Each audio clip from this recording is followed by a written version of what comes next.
ሳቂልኝ ጭንቀቴ እንዲቀልልኝ ሕይወቴ እንዲደምቅልኝ እድሜ እንዲጨምርልኝ ሳቂልኝ የሚለውን ዘፈን እንግዲህ ብሩኬ ለሀይሚ ጋብዟታል ማለት ነው። ውድ ቤተሰቦቼ እንዴት ናችሁልኝ? ለዚህ ቤት አዲስ ከሆናችሁ ሰብስክራይብ እያደረጋችሁ ቤተሰብ እንድትሆኑ በአክብሮት ጋብዛለሁ። የኔ ሳቂታ፣ የኔ ስስት፣ የኔ በቃ እኔ ምን ልበላችሁ የኔ ፍቅር ደስ ስትል እኮ እመቤቴን ሳቋ ብቻ በቃ ሰላም ነው የሚሰጠው፣ ፈገግታዋ ብቻ ማለት ነው። እና የኔ ቆንጆ በጣም ነው የምንወድሽ ሀይሚዬ፣ የኔ ማር ማራታ ማለት ነው። በቃ እንደዚህ ፈገግ ብለሽ የምትመጭበት ቀን ንፍቅ ነው ያለን፣ ንፍቅ ማለት ነው። የኔ ውድ ሰላምሽን የሚነሳ ሁሉ በዙሪያሽ አለ። ምቀኛ፣ ጠላት፣ ሴረኛውን ሁሉ የድንግል ማርያም ልጅ እዛው ባለበት ያስቀርልሽ።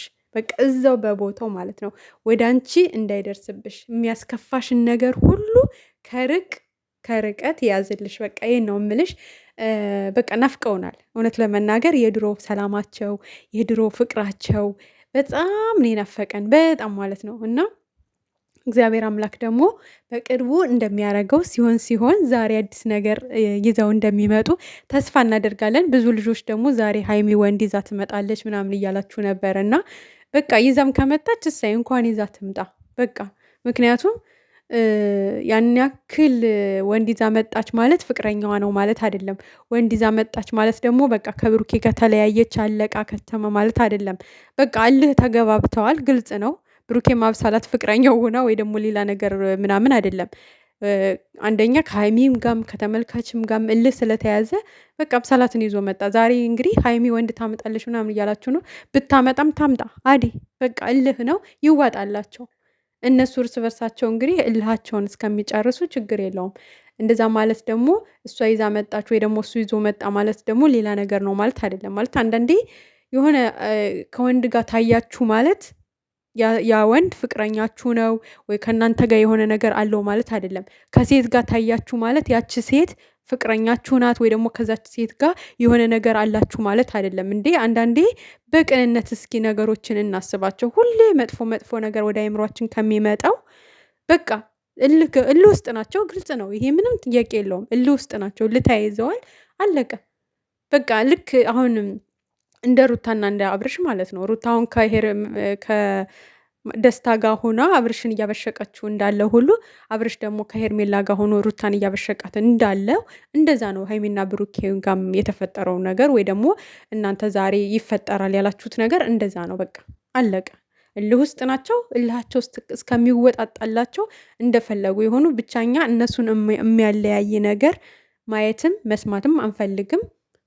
በቃ እግዚአብሔር አምላክ ደግሞ እየሩስ የምትባለውን ሴትዮ ምን ጥቅ አድርጎ ከህይወታቸው ካስወጣቸው ሌላው ቀላል ነገር ነው። ሌላው ቀላል ነው። እውነቱን ስነግራችሁ ከዚህ በፊትም የነበር ነገር እኮ ነው ቤተሰብ። ከዚህ በፊት ወደኋላ ሄዶ የሆነ ነገር ማለት አስፈላጊ ባይሆንም ብሩኬ ሊንዳን ይዞ መጣ።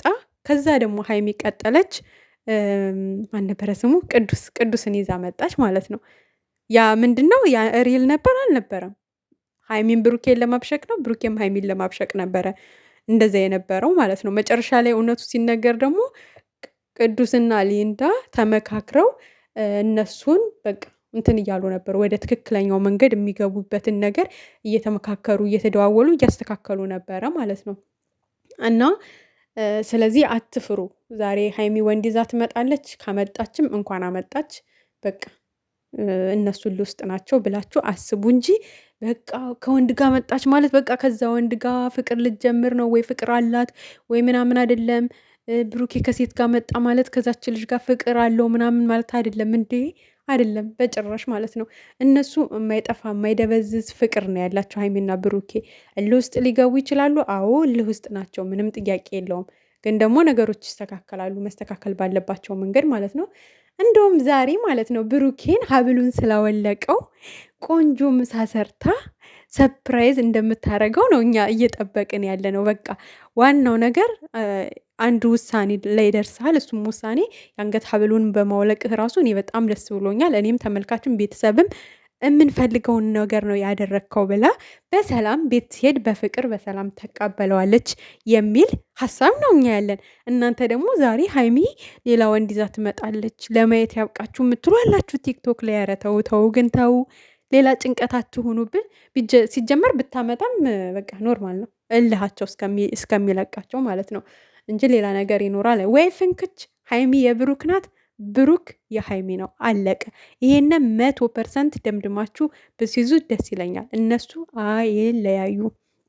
እነሱ የማያለያይ ብዙ ነገር አላቸው። ቤተሰብ እናንተ እች ትንሿን እኛ የምናውቃትን ምናምን ምናምን እች ትንሽየዋ ሚዲያ ላይ እየወጣችሁን ነው የምታውቁት። ሲጀመር ሀይሚ ቀለበት እንዳረገች ታውቃላችሁ? አታውቁም። ብሩክ ቀለበት ለሀይሚ እንዳረገላት ይሄ ከአንገት ሀብሉ ጋር ያረገላት ቀለበት ምናምን አይደለም። የጋብቻ ቀለበት ድርብ አድርጋለች ሀይሚ። ከዚህ በፊትም የተወሰኑ ቪዲዮዎች ላይ አይታችኋት ነበረ። ጥያቄ ሲበዛባት ቀለበቱን አውልቃ አስቀመጠች። ለምን ይፋ አላደረጉትም? ጋሽዬ በዛ ልክ ገብቶ የሚለፋው የሚደክመው፣ እንደገና ደግሞ ቤተሰብ የእሱ ቤተሰቦች በዛ ልክ የሚደክሙት እነሱ ጋር ከባድ የሆነ ግንኙነት አለ። ለተመልካች ይፋ ያልተደረገ አመናችሁም አላመናችሁም ይሄንን ወደፊት ይፋ ሲያደርጉት ምን ብለው ነበረ? እነከሌ ዩቱበር ትላላችሁ፣ ለማየት ያብቃችሁ። ስለዚህ በዚህ ልክ የተሳሰረ ነገር ስላላቸው ስጋት አይግባችሁ። ስራ ነው እየሰሩ ያሉት። በልህም ቢሆን እየሰሩ ነው እነሱ ስራቸውን ኦልሬዲ ማለት ነው። እንዳያችሁት እንግዲህ አብርሽና ሩታ በዛ ሁሉ እልህ ውስጥ ሆነው እርጉዝ ሁና እንኳን የእርግዝና ጊዜዋን እንግዲህ ከካሜራ ጀርባ አናቅም፣ ከካሜራ ፊት እንኳን የእርግዝና ጊዜዋን ብቻዋን እንዳሳለፈች ነው እየተደጋገመች የተናገረችው። ግን በዛ ሁሉ ነገር ስራቸውን እየሰሩ ነበር። በጥል ውስጥ እንዳሉ ነው እንግዲህ መኪናም የገዛላት ቤትም የገዛላት አስባችሁታል። ስለዚህ ተመልካች አንዳንዴ ነቄ ብሉ። የምሬን ነው የምላችሁ። እነሱ እንኳን አይደለም ብሩኬና ሀይሚ አብርሽና ሩታ ራሱ ተለያይተው የማይለያዩ ናቸው። ለምሳሌ አብርሽና ሩታ እኮ ወልደዋል ልትሉኝ ትችላላቸው። አዎ ወልደዋል። ግን ደግሞ ሚዲያ ላይ እንደተፋቱ የጋብቻ ወረቀታቸውን እንደሰረዙና እንደተፈራረሙ ነው አይደለ ያሳወቁት። ግን የፈለገ ተፈራርመው እንኳን ቢሆን አብርሽና ሩታ እመኑኝ መቼም አይለያዩም። ሄርሜላ ዝም ብላ ጊዜዋን እያቃጠለች ነው ያለችውና ልክ ብሩኬና ሀይሚ ጋም ስንመጣ መቼም የማይለያዩ ልጆች ናቸው። በቃ ብዙ እኛ ማናቃቸው ተናግረናል። ከዚህ በፊትም የተሳሰሩበት ብዙ ነገር አለ።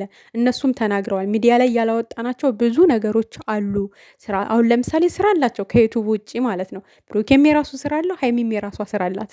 ግን ሚዲያ ላይ ተናግረዋል? አልተናገሩም። ሚዲያ ላይ ያልወጡ ብዙ ነገሮች አሉን ብለዋል። ስለዚህ ብዙ የማይለያያቸው ነገር ስላለ እናንተ አትጨነቁ ልላችሁ ፈልጌ ነው። አንድነታቸውን የምትፈልጉ እንዳይለያዩ የምትፈልጉ ልጆች አትጨነቁ፣ አይለያዩም። በአጭሩ ስነግራችሁ ማለት ነው። በልህም ውስጥ ሆነው እነሱ ቀጥ ብለው ስራቸውን እየሰሩ ነው። ይመቻቸው የምር እና ዛሬ አዲስ